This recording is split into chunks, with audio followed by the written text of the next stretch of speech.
y la vecina a la costa. Aún más, su propia venida del mundo era de una salida al sembrar.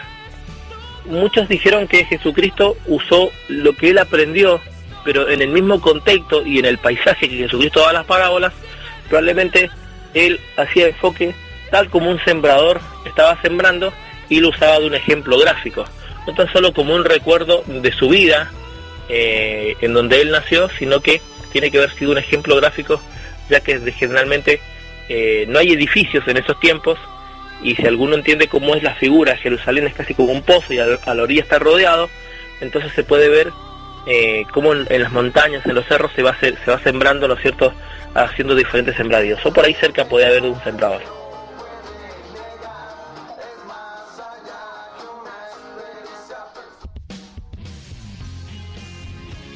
Como nuestro Señor nos ha dejado varias explicaciones, pasamos ahora a observar la similitud de la misma. Notamos que el Señor asignó el significado de la semilla al sembrar, el camino de un significado a las aves, de un significado a los sitios pedregosos, de un significado a las espinas y de un significado a la tierra. Cada una de estas partes tiene una relación con el conjunto, el campo, el sembrador, el espacio, el grano, todas estas clases de suelos por naturaleza en las propiedades de las semillas, el suelo que está en perfecta armonía con el resultado de aquella siembra. Tal como se presenta en la parábola, el suelo y cada caso con el corazón humano. Las aves representan al diablo, también los opuestos de las obras del sembrador, revelando y arrancándose siempre el corazón para que no crean y se salven. Lucas capítulo 8, versículo 12. El que oye la parábola y no entiende, se viene a comparar, lo hace con una impresión celestial. Ahora la pregunta, estas parábolas, todas las parábolas representaban el reino de los cielos. Si las parábolas representan el reino de los cielos, ¿por qué estamos entendiendo de que eran ejemplos prácticos de personas que estaban viviendo? Claro, porque tenemos que entender la frase que Cristo siempre usó: el reino de los cielos se ha acercado, el reino de los cielos se ha acercado, el reino de los cielos se ha acercado. No es un reino de los cielos distantes, sino es un reino de los cielos en el momento. Entonces ese es el contexto directo de las parábolas: el reino de los cielos se ha acercado.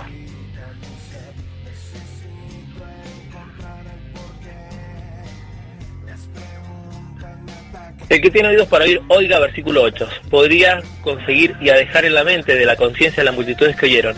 Entre esas multitudes, indudablemente había muchos representantes de todas las clases designadas en esa misma parábola. La parábola de cizaña tuvo la misma ocasión en la historia de un sembrador y impotablemente supuesto de la misma. Es que la impresión de la parábola procede que no se dio preeminencia al sembrador. Se declaró que la semilla era la palabra del reino y que daban varias indicaciones de su carácter y valor, pero no dio una explicación de aquel sembrador. Entonces, estas comparaciones deben ser clasificadas y existe un patrón de las parábolas, porque es importante estudiar el patrón de las parábolas para calificar cuáles van a ser parábolas y cuáles no van a ser parábolas. Pareciese que siempre se tuviese que decir la frase de que y dijo una parábola, introdujo una parábola, o el reino de los cielos es semejante, y estaba haciendo una comparación, ¿no? Pero entendamos que las parábolas son parábolas y las comparaciones son comparaciones.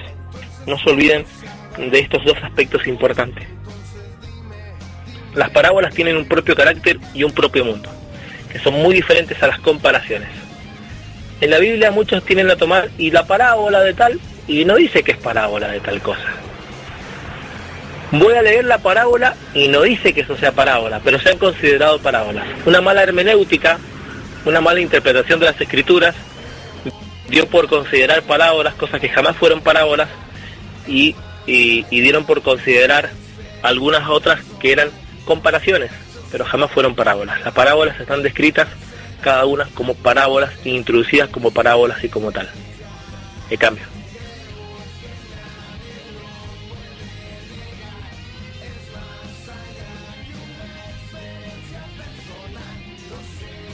¿Cuántas veces usted escuchó decir la parábola de rico en Lázaro? ¿A dónde dice que eso es parábola? ¿Cuál es la base de las parábolas? ¿Cuál es el patrón de las parábolas? ¿Ese patrón se repite en Rico y Lázaro? No. Eso no es una parábola, eso es una historia y tampoco es una comparación. Esa es una narración, es una historia. Entonces, estos puntos importantes, imaginemos que nosotros tomemos como rico Lázaro que fuese una parábola, perdería el sentido lógico de la enseñanza en sí mismo. Dicho de paso, a las personas que han dicho que eso es una parábola, ninguno ha podido dar las explicaciones correctas de qué significarían en sí la parábola.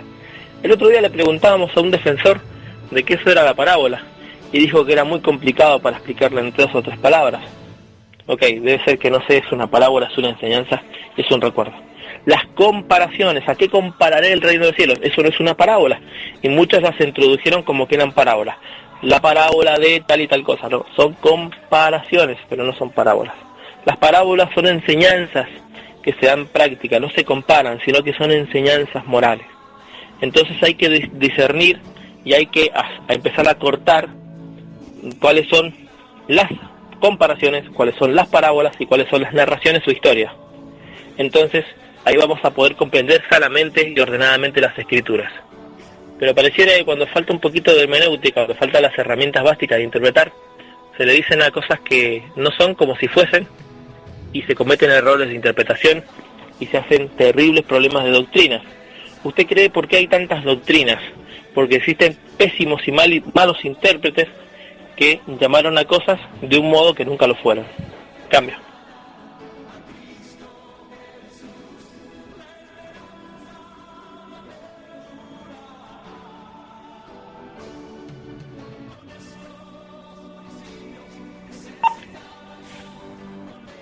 Muy buena enseñanza, profesor, muy buena enseñanza. La verdad, pues sí, la estamos aquí grabando. Cambio.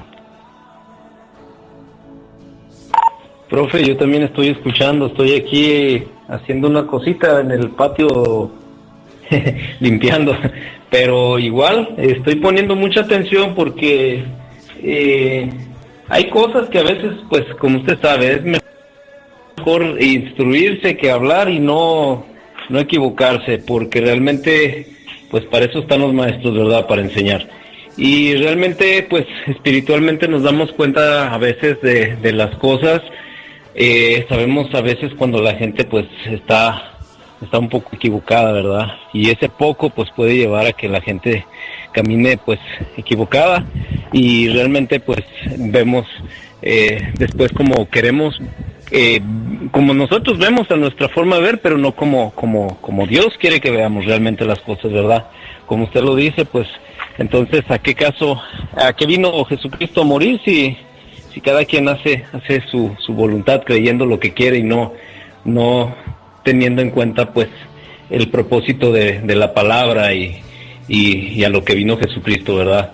Entonces, profe, pues yo le doy las gracias por lo que hace, siempre aprendo yo, tal vez a veces igual todavía me falta convicción de palabra, pero yo siempre tomo en cuenta todo. A veces tengo que escuchar 2, 3 veces, aunque ya sé lo que usted o lo que el Espíritu nos habla, pero más sin embargo igual vuelvo a repetir para estar convencido y ya sabe, profe, así es como el idioma, a veces tenemos que darle repasadas para que se nos quede y poder hablar con convicción, ¿verdad? Así es de que, profe, pues adelante con el cambio y seguimos escuchando.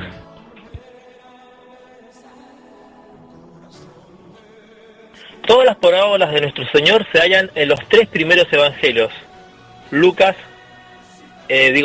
Mateos, Marcos y Lucas, los 3 primeros evangelios. Estos se llaman evangelios sinópticos, que significa que es una visión tridimensional de un mismo evento, ¿sí? Algunos hacen énfasis en una cosa, otros hacen énfasis en el evento local y otros hacen énfasis en otra cosa. ¿Cuáles son los énfasis? Por ejemplo, Mateos escribe una carta enfatizando que Jesucristo es el Mesías. Marcos lo introduce de una manera muy simple, introduciendo como el Señor de los Milagros.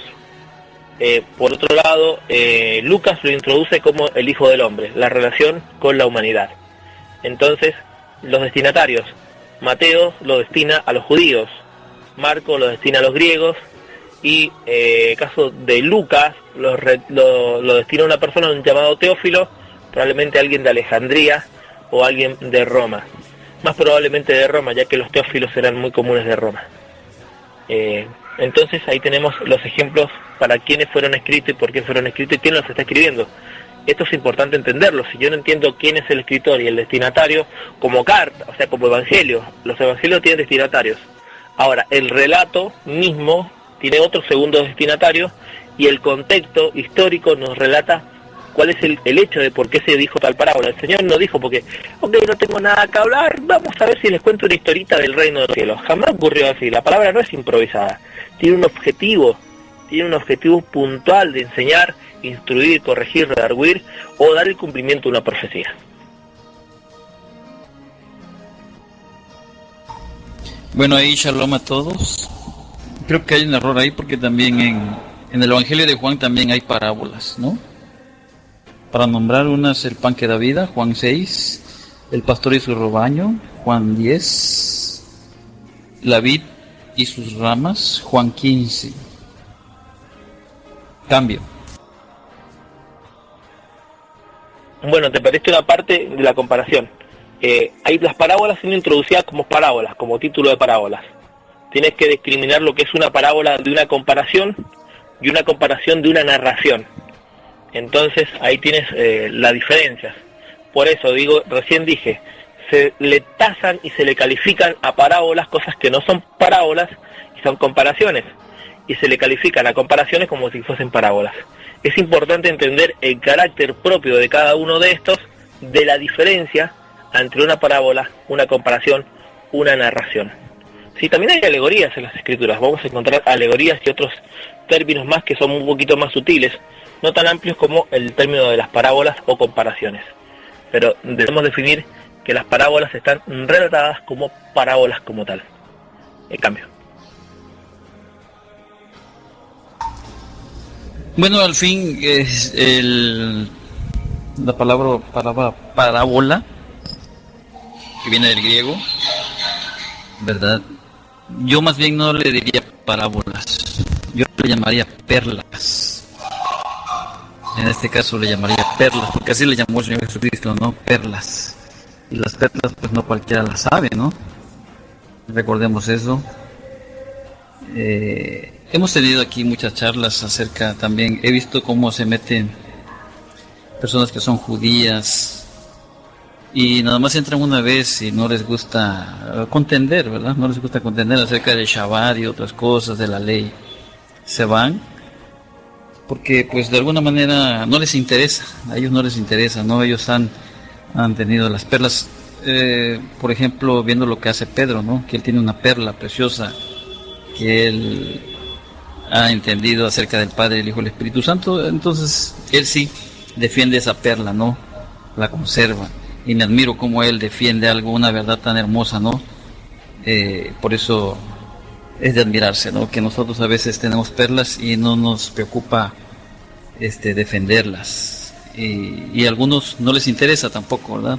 Por eso no entran acá a veces, ¿no? Cambio. Sí, puede ser. Creo que cada uno tiene el derecho de creer lo que quiera y pensar lo que quiera, ¿no? Ahora cuando hablamos de términos de interpretación bíblica ya es un poquito más amplio. ¿Cuál es el propósito de las parábolas? Recién los leíamos, porque el propósito de las parábolas están colocadas en base a una profecía al principio de estas mismas. En Mateos, en el capítulo 13, se revela el propósito de las parábolas y para quién iban destinadas. Entonces ahí podemos comparar otros destinatarios más de las parábolas. Las parábolas tienen el cumplimiento de la profecía de Isaías, capítulo 6, del 9 al 10. Eso revela el carácter mesiánico de Jesucristo como el Mesías, porque en él se iban a cumplir todas las profecías, o por lo menos las profecías con referentes a que Dios les iba a hablar de una manera que ellos no se iban a entender y no iban a escuchar, ni su corazón iba a comprender, para que no se conviertan. Se termina cumpliendo. Finalmente, los discípulos le preguntan por qué a ellos les hablas en parábolas. Eso dio a que a los discípulos no le habló en parábolas. A los discípulos le reveló todas las parábolas, ¿sí? Entonces las parábolas fueron una herramienta utilizada para el cumplimiento de una profecía, fueron destinadas para el pueblo judío, fueron destinadas para un tiempo histórico, pero a sus verdaderos discípulos siempre les habló las cosas claramente. Y los discípulos se lo preguntaban. ¿Dónde está la referencia? Mateo capítulo 13, versículo 10 al 17. Había una función y un propósito de las parábolas. Se cumplió. ¿Cuál es el contexto de las parábolas? El contexto sigue siendo la ley, porque Cristo no